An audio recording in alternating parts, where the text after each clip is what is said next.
Saudações a todos. No livro Instruções Psicofônicas, o organizador deste livro, Arnaldo Rocha, ele coloca várias comunicações psicofônicas vindas através do Chico Xavier em reuniões privativas de desobsessão que aconteciam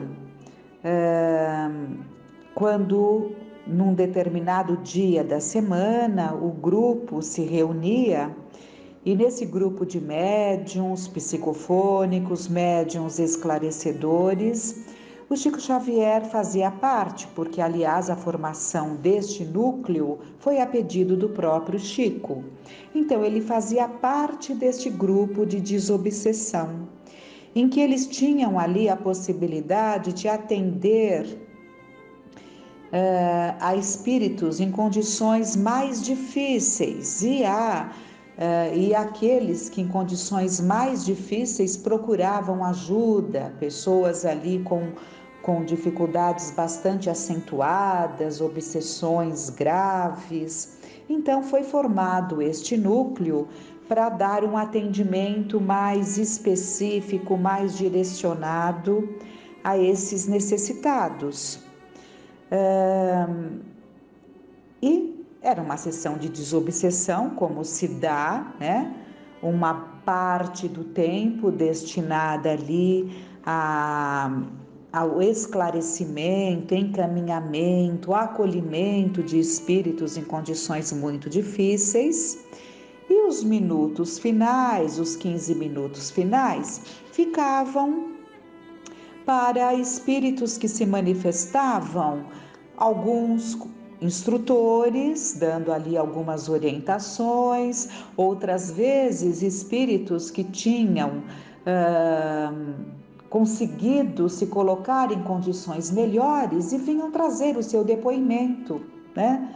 A sua história de vida, digamos, né? Mostrando ali as suas dificuldades toda que tinham enfrentado até o momento em que conseguem se recompor e vem através da mediunidade trazer ali os seus ensinamentos que são tão úteis a todos nós. Então esse livro é composto por essas instruções psicofônicas, essas manifestações mediúnicas através do Chico, né? Porque a ele ficava até então, na primeira parte do trabalho, outros médiuns também tinham o seu momento de participação, mas nessa parte final ficava para ele, né? Trazer essas manifestações.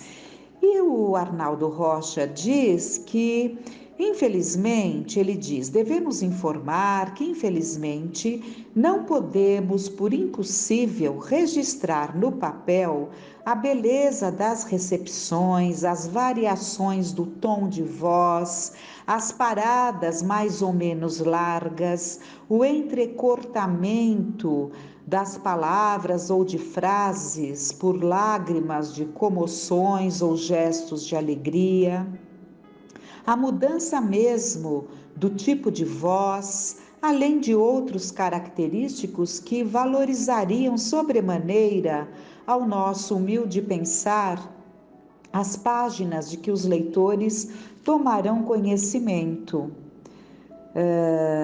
Bom, o que ele está colocando é que na mensagem escrita, como é num livro, não podemos perceber, né? Não foi possível nos passar as nuances, a emoção, a variação de voz, né? Isso nos faz lembrar no Ato dos Apóstolos, quando Lucas nos relata naquela passagem que é chamada a descida do Espírito Santo, em que nós temos lá: ao cumprir-se o dia de Pentecostes, estavam todos reunidos no mesmo lugar. De repente veio do céu um som como de um vento impetuoso e encheu toda a casa onde estavam assentados. E apareceram distribuídas entre eles línguas como de fogo, e pousou uma sobre cada um deles. Todos ficaram cheios do Espírito Santo e passaram a falar em outras línguas, segundo o Espírito lhes concedia que falassem. Isso nada mais foi do que a eclosão da mediunidade dos discípulos, dos seguidores de Jesus, que manifestaram a sua fala, quer dizer, permitiram a fala do Espírito através deles, né? Permitindo inclusive a variação de tom, a variação de voz, se expressando nas mais variadas línguas. Isso foi um fato muito marcante e assim se dá na mediunidade desde sempre, né? Kardec nos traz inúmeros exemplos dessa mudança de língua, mudança de voz, e tudo isso compõe as características da mediunidade. Mas vamos então ao texto escolhido, uma despedida. Em nossa reunião da noite de 10 de março de 1955, por permissão de nossos benfeitores espirituais, no horário dedicado às palestras dos instrutores, o amigo desencarnado que conhecemos por José Gomes ocupou a organização psicofônica, falando-nos de sua penosa experiência no além. Nosso visitante, há seguramente 2 anos, passou pelos serviços assistenciais de nossa agremiação, desorientado e aflito, voltando até nós, agora calmo e consciente, para relatar-nos sua história, por intermédio da qual nos faz sentir toda a gama de sofrimentos em que se enleou depois do homicídio em que se comprometeu na terra. Uma despedida oferece-nos amplo material para meditação e para estudo. Tudo isso é por volta de 1952, quando é feito o prefácio desse livro, assinado por Emmanuel Pedro Leopoldo. Então é por ocasião desta época que se deu essa comunicação. Trazido até aqui, começa então o espírito, né? José Gomes. Trazido até aqui por devotados benfeitores, venho agradecer-vos e despedir-me. Há quase 2 anos fui socorrido nesta casa, fazendo-se luz nas trevas de minha alma. Eu era então um assassino que por 50 anos padecia no ergástulo do remorso. Crendo preservar a minha felicidade, apunhalei um amigo, instigado pela mulher que eu amava, e apoiando-me na desculpa de legítima defesa, consegui a absolvição na justiça terrestre. Contudo, que risão! O homem que eu supunha haver aniquilado, mais vivo que nunca, prendeu-se-me ao corpo e em poucos meses sucumbi devorado por estranha moléstia que escarneceu de todos os recursos da medicina. Ai de mim! Nas raias da morte, apesar do conforto que me era oferecido pela fé através de um sacerdote, não encontrei para mentalizar senão o quadro do homicídio que perpetrara.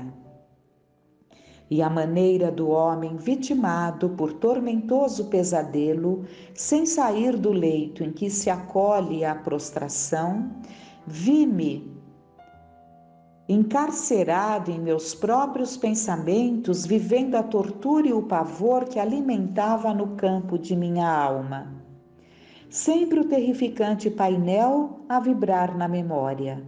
Um companheiro infeliz suplicando indefeso: não me mate, não me mate.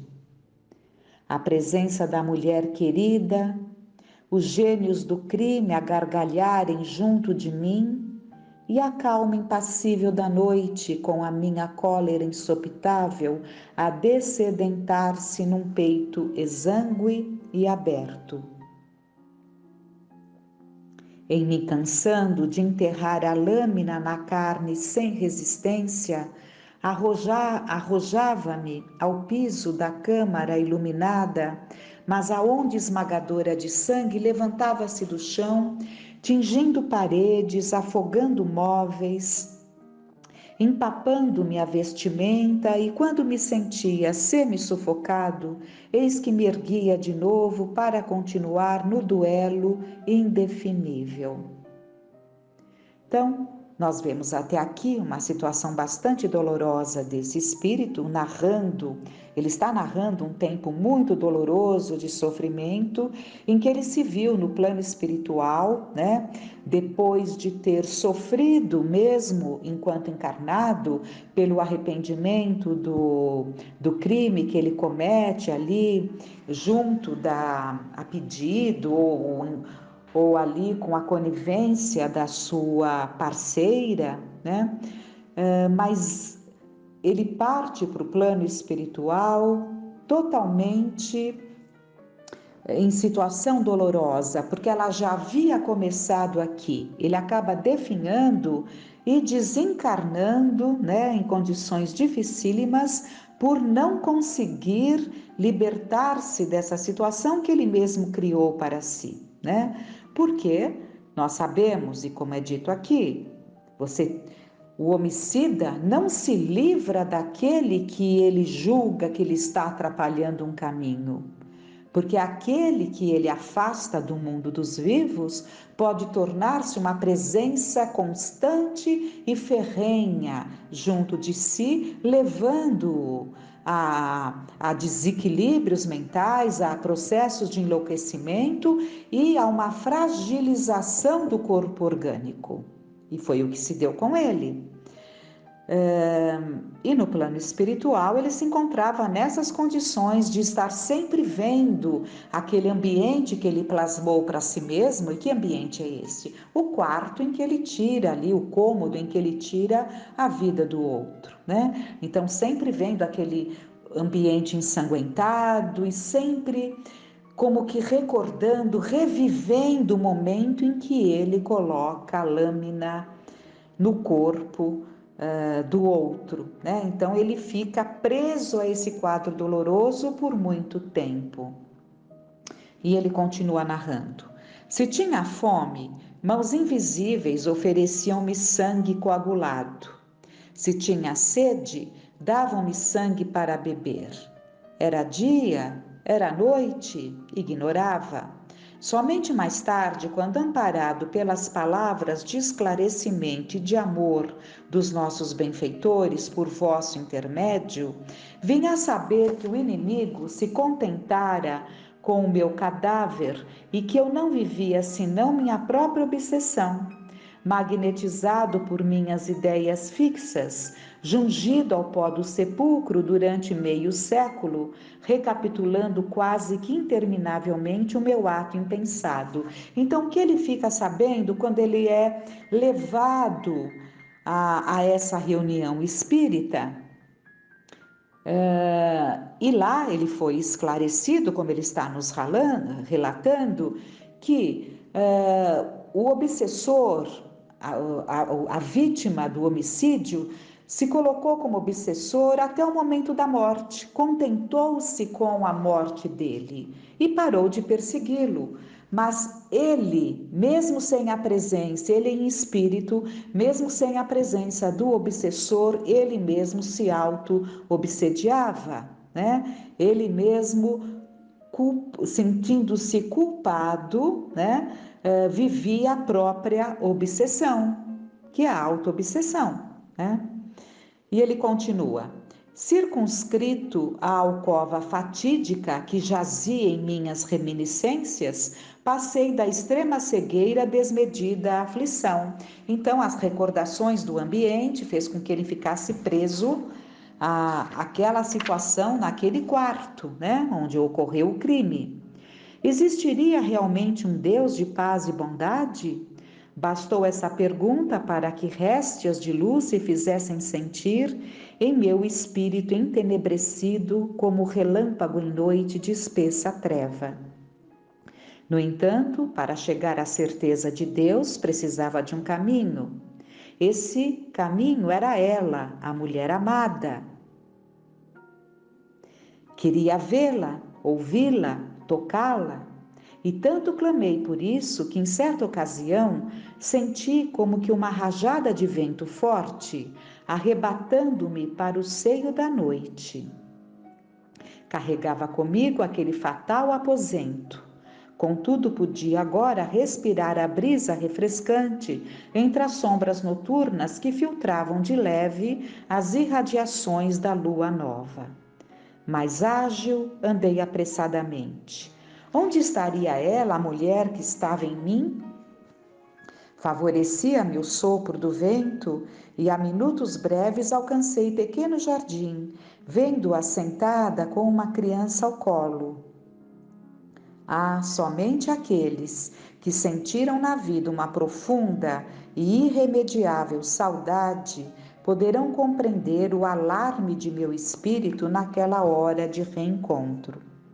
Mas assim que me percebeu, conchegou a criança ao coração e fugiu espavorida.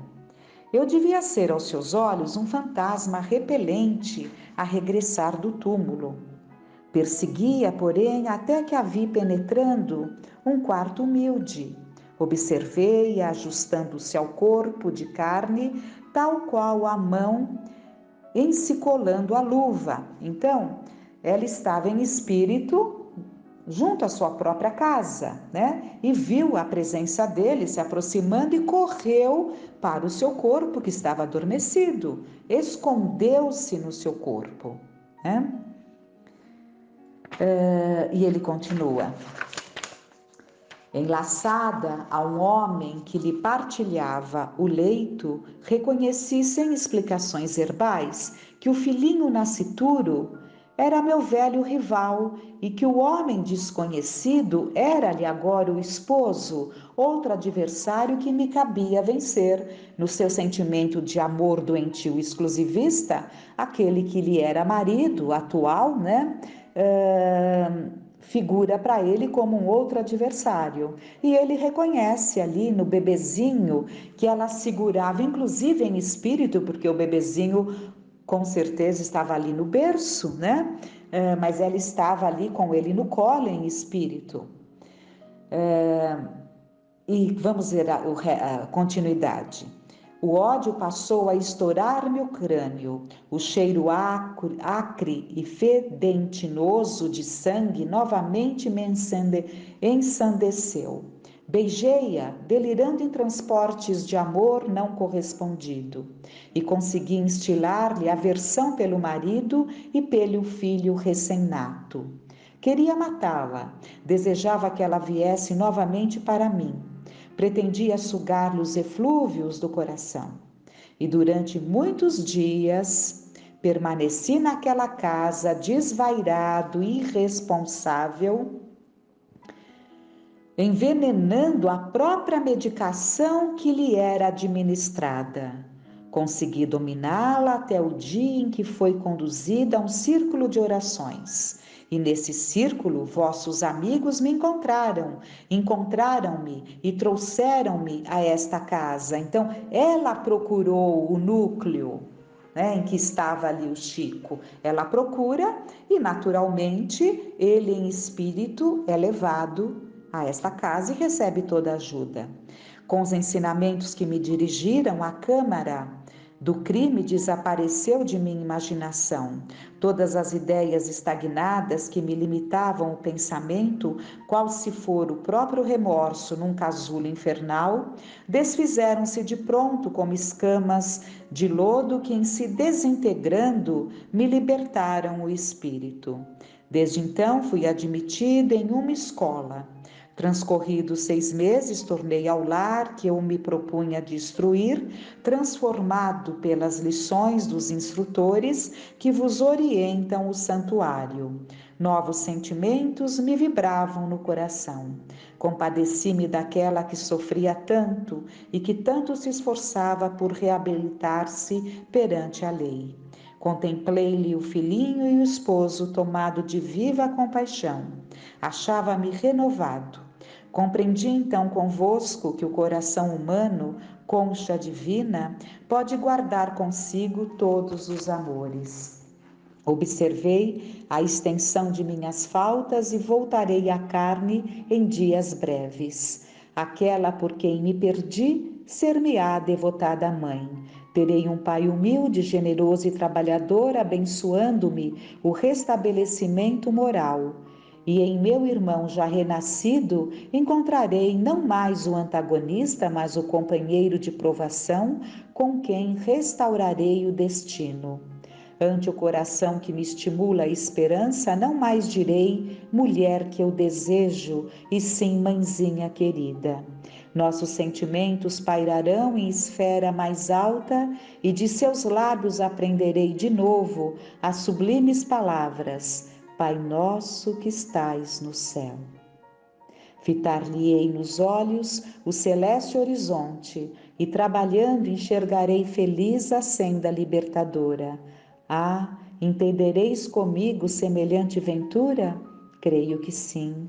Partirei deste modo, não para a companhia dos anjos, mas para o convívio dos homens, refazendo meu próprio caminho e regenerando a própria consciência. E abraçando-vos com afetuosa gratidão, saúdo em nosso Senhor Jesus Cristo a fé que nos reúne. Terra, abençoado mar de lutas. Carne, navio de salvação. Lar, templo de luz e trabalho. Mãe, santuário de amor. Meus amigos, até amanhã. Bendito seja Deus. José Gomes. Que fiquemos em paz.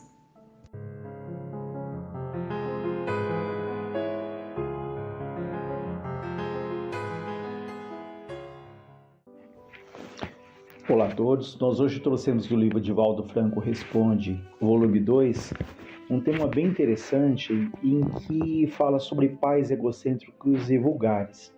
Então a pergunta ao Divaldo: como conviver com pais egocêntricos e vulgares?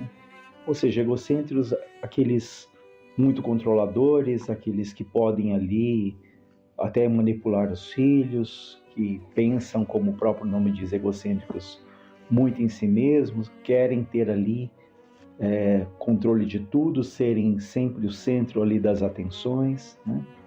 Enfim, como lidar com essas situações? O Divaldo responde: esse é um grande desafio para muitas famílias. Como fazer isso? Há 2 métodos. O primeiro é ter compaixão, seja de um pai alcoólico, seja de uma mãe castradora e dominadora. Buda, quando recomenda o código de uma vida feliz, diz o seguinte: ame toda criatura como se fosse sua própria mãe. Mas se sua mãe não merecer amor, pelo menos merece respeito de não a haver abortado. Ame-a por ter deixado você viver. Então essa mãe egocêntrica deve ser tão infeliz que o filho lúcido necessita entendê-la, dar-lhe uma chance, perdoá-la e permitir-se o direito de aguardar um pouco. Então ele recomenda: procure compreender, procure respeitar, procure perdoar. E ele vai esclarecer ainda mais no decorrer do relato. Então esse é o primeiro o caminho que ele diz. O segundo, ele diz, é viver a sua própria vida quando adquirir a sua independência psicológica, econômica e social. Nem sempre os pais biológicos são a nossa família. Ou seja, nem sempre aqueles que nos geraram podem ser ali espíritos que trazemos grandes afinidades, né? Mas se formos colocados ali no mesmo meio, sob o mesmo teto, é porque ali há aprendizados, há vínculos ali a serem resgatados, né? E Deus não nos colocaria sem um grande motivo juntos ali dentro de uma mesma família. Então ele diz: nem sempre os pais biológicos são a nossa família. Na grande razão desse fenômeno está um instrumento de desafio para a nossa evolução. Será que essa mãe egocêntrica, autoritária, castradora, não foi uma filha a quem nós cerceamos o passo? Ou seja, será que essa mãe hoje, que é dominadora, autoritária, não foi uma filha, no passado, uma filha nossa, que nós reprimimos, que nós coibimos os passos, que nós procuramos anular muitas atitudes, né? Que dificultamos a marcha e que agora volta no sentido oposto, ou seja, no passado talvez fomos pais e tivemos essa posição castradora ali em relação a um filho, uma filha, agora podemos voltar em posição inversa como filhos desses espíritos, né? E tudo isso para nos disciplinar, ensinando-nos a educar no futuro. Nada justifica que ela esteja numa postura de cobrança. Vejam, nada justifica que essa pessoa hoje, que é autoritária, que é dominadora, ela esteja numa posição de cobrança. Mas se as leis assim o fizeram, é para nós aprendermos na carne a experiência da carne. É talvez um pouco mais difícil porque o filho ainda não tem discernimento. Daí nascem conflitos, surgem dificuldades. Quando atinge o discernimento, às vezes o filho está tão magoado que não consegue desculpar. Mas no momento em que brilha a lucidez, cabe a nós, filhos, sempre desculpar, perdoar aqueles que são os nossos genitores, né? Os nossos pais. Então, quantas vezes são pessoas ali que trazem esse comportamento, né, de autoridade, de domínio, né, que até humilham ali em algumas situações os próprios filhos, que nunca reconhecem neles nenhuma qualidade, nada que seja positivo, né? E reforçando uma vez mais, Deus não os colocaria nesse mesmo grupo sem um motivo justo, né? Essas pessoas que hoje nós podemos sentir o impacto dessas atitudes, podemos ter provocado a mesma situação no passado e renascemos juntos ali para o reajuste.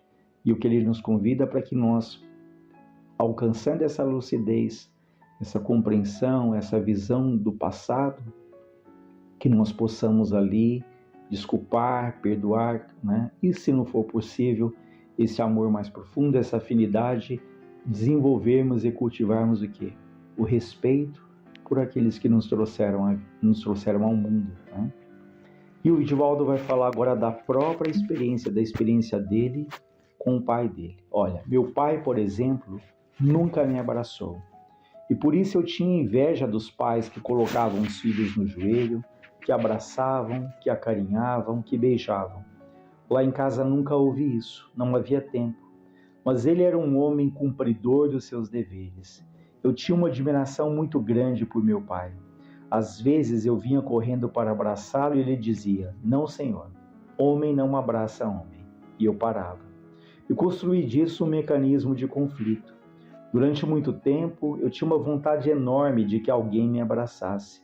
Mas lentamente fui entendendo meu pai. Acho interessante quando ele fala aqui, lentamente ele foi entendendo o pai dele. Ou seja, é um processo, não foi uma coisa de uma hora para outra, né? Foi tudo ali um trabalho, né, de observação, de compreensão, né? Porque ele tinha muita vontade que o pai o abraçasse, e o pai falava: homem não abraça homem, como até hoje ainda existe essa postura de alguns pais que evitam ali esse contato com os filhos, esse contato que seria tão salutar, né, tão bom ali para as duas partes. E o Divaldo continua dizendo: compreendi o quanto meu pai tinha evoluído para quem tinha sido educado por um pai do século XIX. Ou seja, o pai certamente teve ali uma educação muito rígida, né, muito extremamente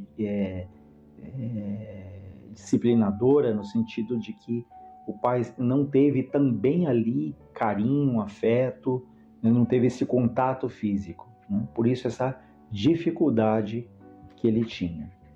Ele nos deu o melhor, ele nos deu a melhor educação que pôde, aquela que pareceu mais correta, e o fez por amor. Na hora que meu pai estava desencarnando, eu estava ao lado e ele então me perguntou: meu filho, você já me perdoou? Mas o que, pai? Eu nunca te abracei, não é? Ele tinha um outro filho, um irmão meu que ele adorava e abraçava muito sempre.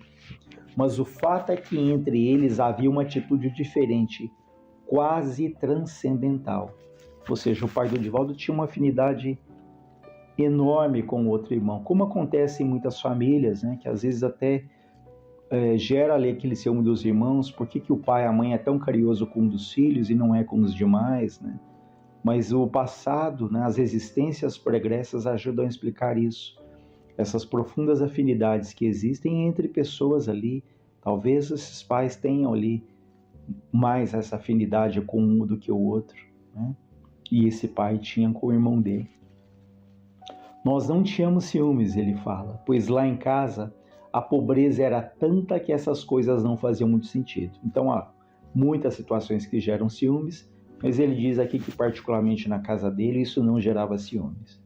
Como filho derradeiro, né, o último filho, eu nunca tinha vez mesmo. Sempre vesti as roupas usadas dos meus irmãos mais velhos e até os livros eram herdados. Tudo lá em casa passava dos maiores para os menores, mas nunca tive esse melindre de ter ciúmes. E o pai repetiu: eu nunca lhe abracei. Fez muito bem, Edivaldo disse. Mas eu abraçava seu irmão, não é? Diz o pai. É sim, senhor. E você me perdoa? Pergunta o pai. Mas pai, francamente, eu não estou entendendo. Alguma vez eu demonstrei que fiquei magoado? E o pai responde: mas por dentro fica, meu filho. Eu sei como é. Então, Edivaldo diz: pode morrer tranquilo, porque eu sempre tive um grande amor pelo Senhor e ainda tenho. Isso nunca me incomodou. Então, meu filho, me abrace agora. E eu não sabia abraçar, diz o Edivaldo. Aí é que foi o desafio. Eu disse: ai meu Deus, como é que eu faço? Então me dobrei sobre ele e fiz o gesto. Mas quando eu fiz o gesto, eu desejei entrar na alma dele. Olha que interessante. Era tamanha vontade, o desejo de abraçar o pai há tanto tempo, que quando ele vai fazer isso, ele fala: eu tenho vontade de entrar na alma dele, ou seja, que aquilo fosse um momento ali de grande intensidade. Passei a mão na cabeça do meu pai, passei a mão no rosto, tudo o que eu gostaria que ele tivesse feito, e disse: pai, o senhor é um homem tão honrado. Eu quero que o senhor saiba que se alguma vez eu for feliz e proceder bem, eu devo a seu exemplo. E o pai, ele começou a chorar, né, o pai. Eu devo ao seu exemplo, porque o senhor me ensinou dignidade. O senhor sempre foi muito austero, né, muito firme, muito rígido. O senhor sempre foi muito carrancudo, muito calado, muito quieto. Mas eu aprendi com o senhor a viver dignamente. E Deus me abençoará, meu filho? Já abençoou, disse o Edivaldo. Porque o senhor cumpriu com o seu dever. Educou 13 filhos. É um homem extraordinário. Então ele desencarnou suavemente. Logo que ele adquiriu a consciência do outro lado, no astral, ele aqui fala, eu estava proferindo uma conferência numa cidade de Santa Catarina, na ilha de São Francisco, em um auditório do SESI. E havia um mezanino ao fundo. Eu falava entusiasmado e quando olhei naquela direção, ele, o pai, estava lá. Ele estava me olhando e rindo, os olhos brilhantes. Eu chamei: pai. E o pai diz: estou te acompanhando, meu filho. Para o meu pai, a coisa mais notável do mundo era um orador. Ele não entendia nada, mas ele adorava. Naquele tempo, na minha terra, era um costume muito elegante, enquanto o orador falava, alguém gritar apoiado, ou não apoiado, que era um escândalo. Ele sempre ia naqueles discursos políticos, em praça pública, e me levava pela mão e ele gritava apoiado, e me pedia para repetir, e eu, mesmo não sabendo o que era, gritava. Quando me tornei espírita, comecei a fazer pequenas palestras em nossa casa. Ele sempre se sentava na primeira fila, adorava falar alto, fazia gestos e dizia: isso é que é orador. Quando eu me empolgava, então, ele se chegava para a pessoa do lado e dizia com orgulho: é meu filho.